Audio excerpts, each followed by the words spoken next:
Ha. Ui. Relax. Tak relax tu. Kan dah mati. Pancingan tu. Teknik pancingan tu guys.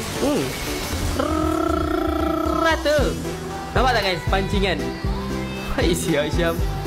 Terbaik tu. Terbaik tak guys? Kalau terbaik cuba korang komen. Terbaik. Kemas kemas. Oh kemas. Kemas tu nice juga. Kita pancing purify harit je guys tadi. Okay lagi guys. Matilah diorang ni. Recall. Mati kau. Sup. Recall. Mati. Nampak guys? Opening game, opening live, korang dah dapat tengok show aku. Macam mana guys? Korang nak apa lagi di hari raya yang keempat ni? Maybe korang perlukan ni lah aku rasa. Push. Okay. Recall. Saya recall je. Recall. Recall pun nak pukul. Bukannya saya hit dia. Recall.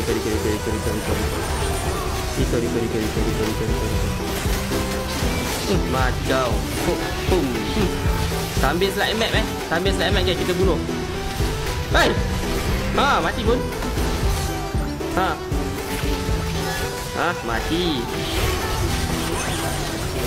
Mati. Ini berani kau main depan-depan ni.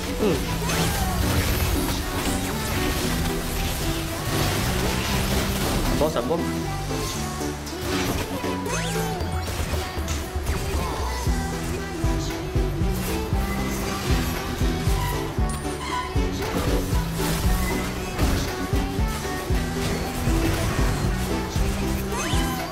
Freestyle lah. Ui, banyak order pula.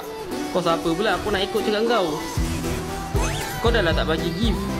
Komen like pun tak nak. Suruh itu suruh ini. Wish. Siapa Hang? Hang siapa?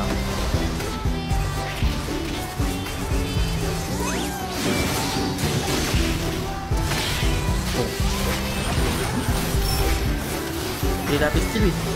Kan? Dia dah habis skill. Sebab tu kita masuk. Hai, shake. Hai. Oi, dia purify. Okey. Tiket dah habis Syam, tak sempat nak bawa, nak tengok anak. Nak tengok Vamos. Shake. Tengok puri. Mati dia. Nice. Lep. Aku boleh recall je lep. Masuk lagi lep. Tapak 3. Recall. Sumpah. Recall. Rata kau. Dia tu je papa recall. Nampak tak Nena?